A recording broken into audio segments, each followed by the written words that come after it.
This week in the Roundhouse, voting has become one of the leading issues for lawmakers.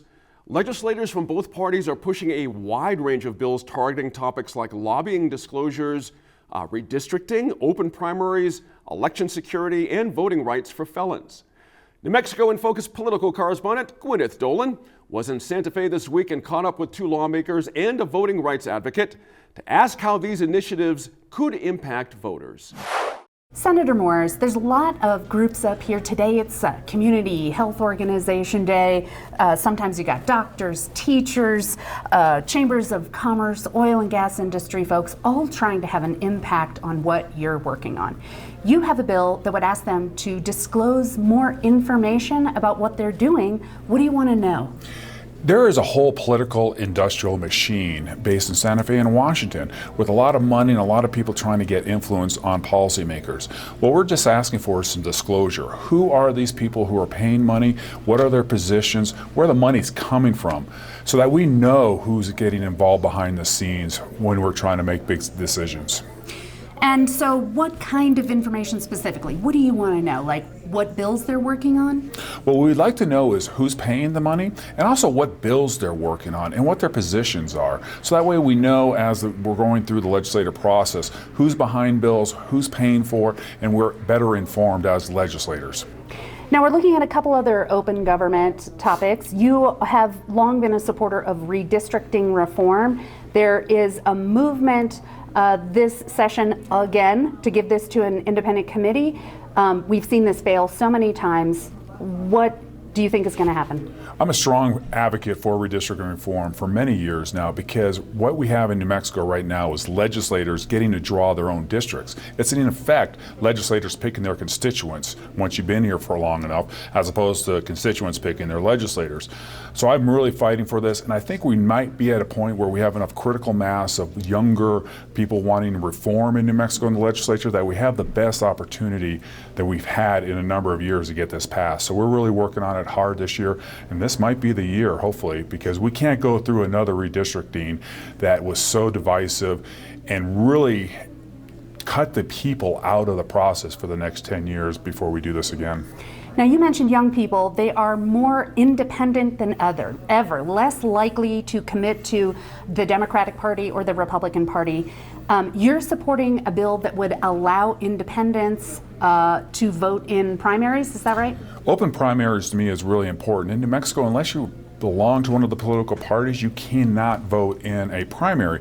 And yet so many people don't belong to the party, so they don't have a say in who their elected officials are. So I believe opening it up to independents is really important, especially since the taxpayers are paying for the primaries, that it's good governance if you're going to be paying for the primary and have this election, that they should be part of the process.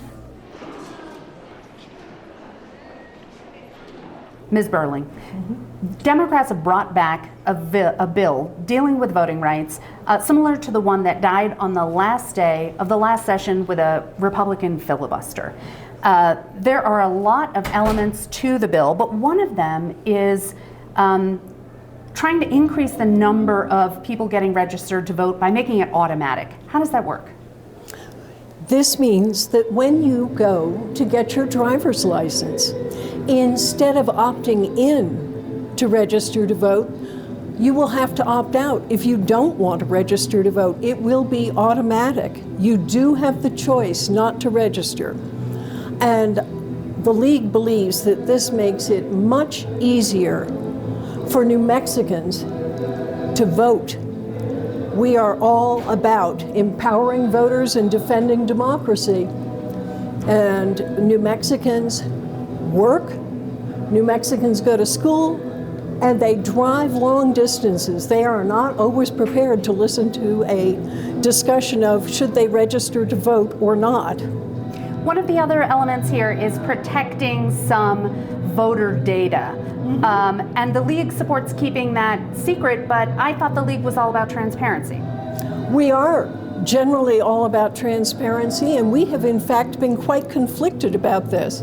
But in the current political climate, with the kinds of voter suppression and voter intimidation that we have seen, we no longer believe that it's advisable for voter information to be available to everyone. Another thing is a permanent absentee ballot list. As it is now, if you want one, you have to sign up each election, but you want to make that a one-time, one and done. Absolutely. And again, why should you have to go sign up for every election? That's 3 out of 4 years easily, if not more. Why? We believe that voting is an essential citizen right and that it must be guaranteed. Representative Chasey, there are parts of the Voting Rights Act that you're working on here that you have been advocating for a long time. Tell me what you've been working on with the restoration of felons' voting rights. We have had that restoration since 2001, and it's never worked consistently well. So there are a number of individuals who are entitled to register to vote who have not been able to do so. And if passed, this will literally enable thousands of individuals to get back on the voter rolls, be more a part of our society, and really the data show, the evidence shows that it will make everybody safer because they'll be engaged. I mean, yeah, it seems like someone would say, well, do we really want people who've been in prison for a violent crime to vote? Do we want them to go back to prison because they're not engaged in society? One of my expert witnesses testified that he spent 17 years in prison, and when he was able to vote for the first time, it was the beginning of his real rehabilitation and participation in society. He's since gotten a master's degree at the University of New Mexico.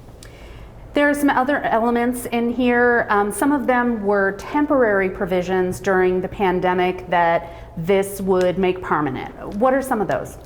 Some of those involve making voting easier for the Native populations, in allowing individuals to get on a permanent absentee ballot list, making drop boxes readily available. There have been concerns about security of drop boxes. Does this address that? I believe that it does, and I believe that Secretary of State is convinced that it does, and I hope that the clerks are on board because we certainly don't want to call anything into question. Do you have any Republicans working with you now on this project? Not yet. I'm certainly hoping that we will have bipartisan support.